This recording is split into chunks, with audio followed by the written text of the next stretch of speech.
¿Sabías que la madre de Oliverio Cowdery murió cuando él tenía solo 3 añitos? Oliverio nació en Vermont en 1806. Fue el octavo y último hijo de William y Rebecca Fuller Cowdery. Creció en una familia religiosa de bajos recursos, pues como familia pasaron muchas dificultades. Antes de que Oliverio cumpliera 3 años, su madre falleció de tuberculosis. Interesantemente, sería la misma enfermedad de la que eventualmente moriría Oliverio. Por razones económicas, él pasó su niñez viviendo con diferentes parientes y al llegar a la adolescencia tuvo la gran oportunidad de asistir a la escuela bíblica donde adquirieron habilidades de escritura y lenguaje que le sirvieron el resto de su vida. En 1828, aproximadamente con 20 años, se mudó al oeste de Nueva York, donde le ofrecieron un puesto como maestro en una escuela primaria cerca de Palmira. Y como Hiram, el hermano mayor de José, era uno de los administradores, le ofreció a Oliverio alojamiento en casa de sus padres, algo que era muy común en esa época. Oliverio empezó a escuchar rumores sobre José Smith y las planchas de oro, y al hablar con la familia Smith, se le despertó un deseo de querer saber más. Al no saber cómo proceder, Papa Smith y Mama Lucy le dieron el mismo consejo que le daban a sus propios hijos. Le dijeron, arrodíllate y pregúntale a Dios. Oliverio así lo hizo, y sin contarle a nadie le hizo preguntas muy específicas al Señor y recibió una asignación. Dado que el año escolar ya había terminado, decidió viajar a Harmony, Pensilvania para conocer a José en persona. Y el 5 de abril de 1828, Oliverio llegó donde estaba José. Con la guía de nuestro querido Samuelito, el hermano pequeño de José, caminaron por días las 150 millas hasta llegar a la casita cerca del río donde vivía José y su esposa Emma, en Harmony, Pensilvania. Es importante destacar que antes de que llegaran a Harmony, Oliverio le hizo una visita a su amigo David Whitmer, quien le hizo prometer que él le escribiría con noticias de estas fascinantes planchas de oro y de José Smith. Fue emocionante para Oliverio conocer a José, y aunque Oliverio llegó con un dedo del pie casi congelado, Oliverio y José hablaron hasta altas horas de la noche. Oliverio no se demoró en dejarle saber a José que el Señor le había asignado ir y ayudarle a sacar a luz el mensaje que estaba en las planchas.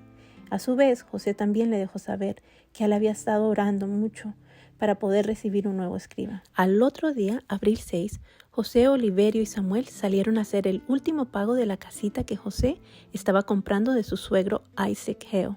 Para el 7 de abril, José se sentía más seguro de poder empezar de nuevo a traducir y de inmediato Oliverio comenzó a trabajar como escriba de José en la traducción del Libro de Mormón.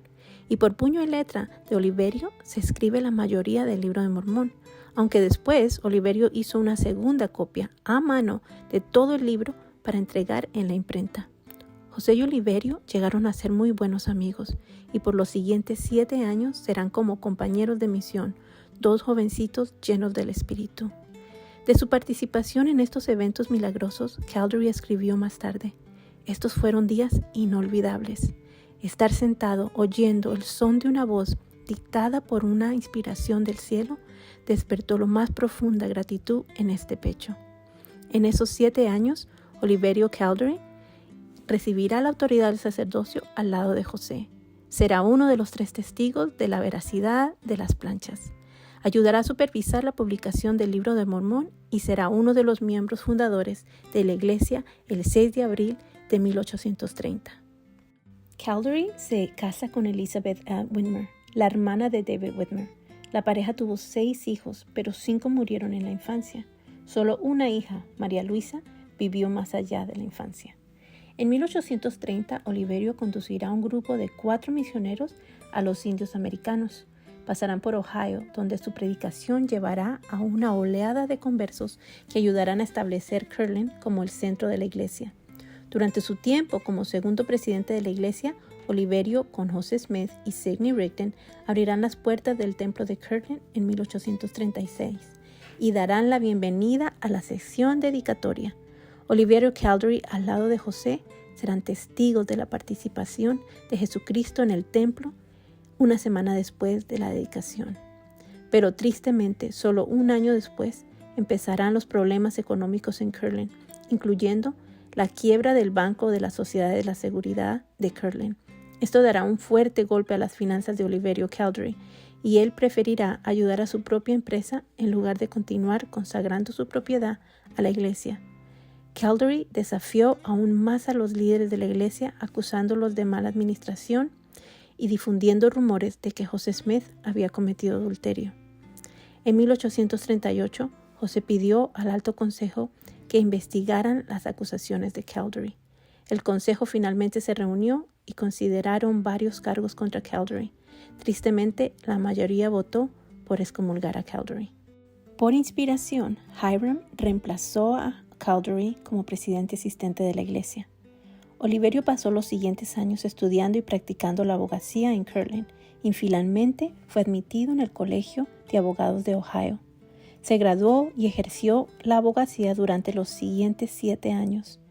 Mientras Oliverio estaba en Ohio, empezó a escribirse con algunos santos que deseaban que él volviera a reunirse con la iglesia.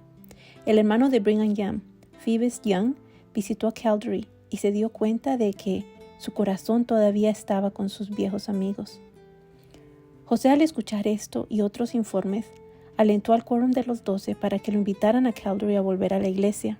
Cowdery le escribió a los 12 diciéndoles que su desafección había sido el resultado de los agresivos ataques por algunos santos de los últimos días en Missouri, quien lo amenazaron, y no por ningún desprecio hacia los apóstoles u otros líderes.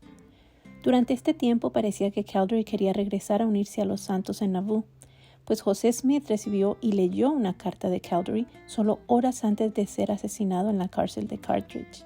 Desafortunadamente, esta carta no sobrevivió y ni Willard Richards ni John Taylor dejaron detalle de ella. Oliverio comenzó a sufrir de problemas respiratorios y en 1847 Cowdery se mudó a Wisconsin con la esperanza de que un cambio climático beneficiara su salud. Allí se postuló para la Asamblea Estatal, pero perdió las elecciones por 40 votos. Entonces se sintió que era una señal de que debería unirse a las compañías de pioneros de los santos que seguían emigrando para Utah. Se le invitó a Cowdery a hablar en una conferencia en Iowa y ahí prometió su apoyo al quórum de los 12. Días después, el Sumo Consejo votó para redimir a Cowdery completamente como miembro. Así que Orson Hyde, del quórum de los 12 apóstoles, rebautizó, reconfirmó y reordenó a Cowdery, quien luego hizo planes para reunirse con los santos en Utah. Sin embargo, al regresar a Missouri para convencer a David Whitmer a que lo acompañara a Nauvoo, su salud empeoró y falleció en 1850, antes de que pudiera viajar hacia el oeste. Las últimas palabras de Oliverio fueron: «Hermano David, sé fiel a tu testimonio del Libro de Mormón». David Whitmer dijo que Oliverio murió con una sonrisa mientras suspiró: «Ahora me duermo por última vez y voy a mi Salvador». Hoy tenemos un monumento que honra a los 3 testigos del Libro de Mormón: Oliverio Cowdery, su cuñado David Whitmer y Martin Harris. El monumento está directamente sobre la tumba de Oliverio Cowdery y se encuentra en Richmond, Missouri, a unos 35 minutos en coche desde Liberty. El cementerio es mantenido por la Iglesia de Jesucristo de los Santos de los Últimos Días y lo hacen en honor al amigo de la juventud del profeta, el hermanito Oliverio Cowdery.